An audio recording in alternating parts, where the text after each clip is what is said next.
Back in 2019, when I was slowly building up my ghostwriting services, I had no idea that it would save my butt in 2020 when the world went to hell. I signed my first ghostwriting client in December of 2018, hoping that ghostwriting would turn into a nice little extra stream of revenue. 2 years and 4 months, over a dozen books, and $100,000 later, my ghostwriting services have become my main source of income. This is going to be a 5-part series because I've got a lot to cover, and honestly, I don't want to edit an hour-long video. So be on the lookout for more videos in this series over the next few months that are going to take a deeper dive into issues like setting rates, finding clients, developing a process that clients love, and building and expanding your ghostwriting career. This video is just going to cover the basics, a short and sweet explanation of exactly what I did and how you can do it too.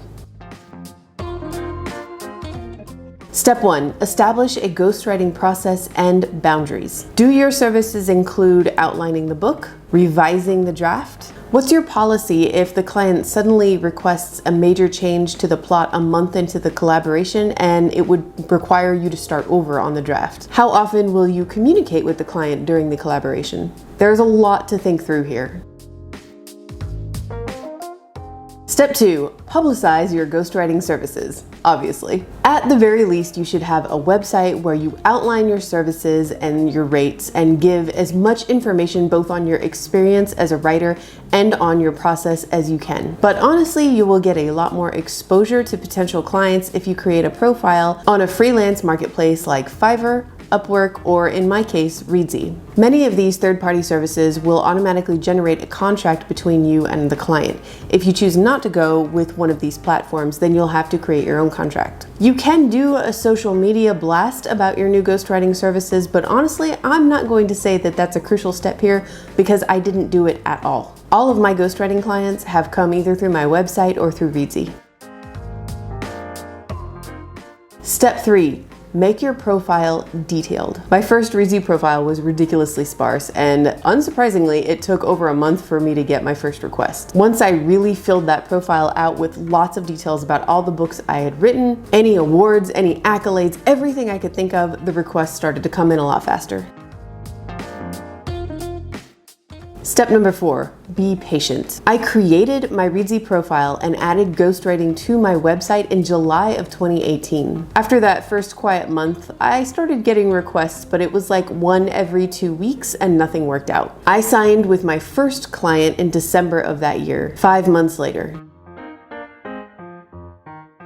Step number 5. Be prepared to offer multiple different types of writing samples. One of the things that you want to specify in your profile is which genres you specialize in. Whichever ones you offer, make sure you have a writing sample for each of those genres. A potential client who wants to hire you to write an epic fantasy doesn't need to read your horror short story. Number 6. Respond right away. I know freelancers are often encouraged to set boundaries with work hours, like I don't work in the evenings, I don't work on weekends, whatever works for you. And if that's your thing, that's great. But when it comes to finding new ghostwriting clients, I don't do that. I drop everything when I get a request and I respond as fast as I can. Look at it from the client's perspective. You're considering paying someone to take your idea for a story and turn it into a novel. This isn't just a big financial investment. This is a big emotional investment. You probably wouldn't want to hire somebody who took 2 days to respond to your initial email. I mean, what does that say about how long it's going to take them to write the book?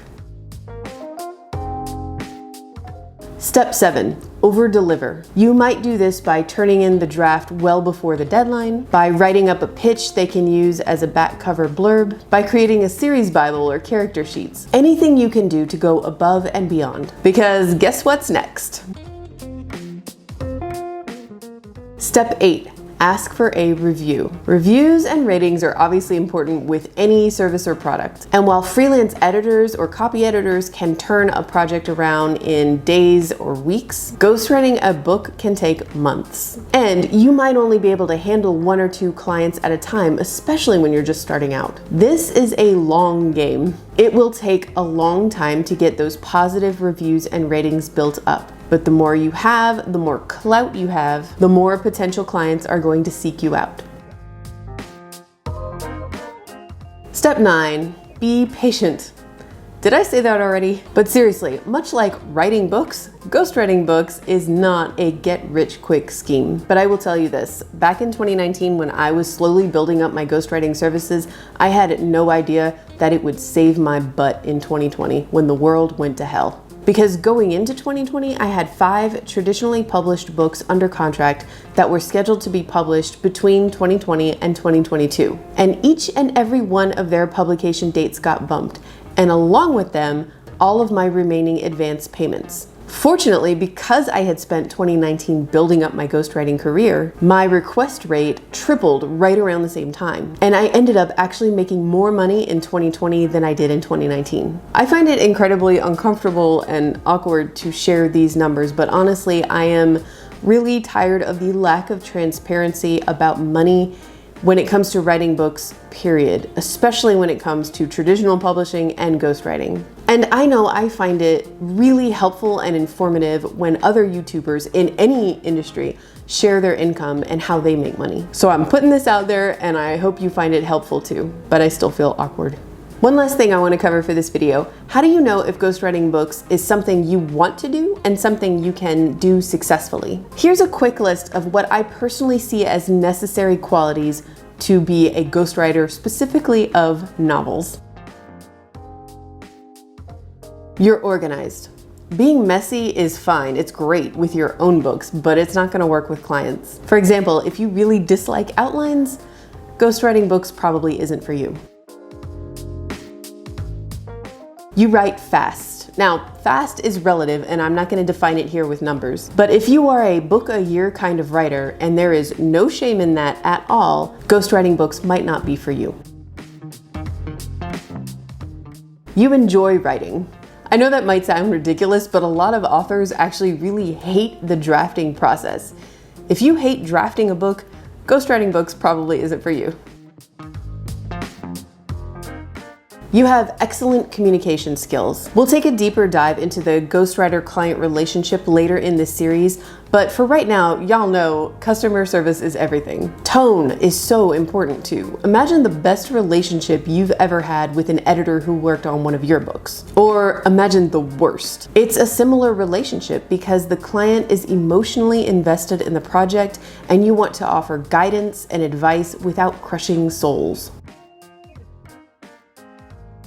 You've written books before. In my opinion, you have to have published books. Traditional, self-published, indie published, doesn't matter if you want to offer ghostwriting services. I mean, why would somebody pay someone else to write a book if they had never written a book? Check my description in the comments for links to my Readsy profile if you want to check it out and see how I set it up. And that's all I've got for this video. But like I said, there's going to be more coming in this series. If you found this helpful, don't forget to hit that like button, and I will see you guys later with another video. Bye.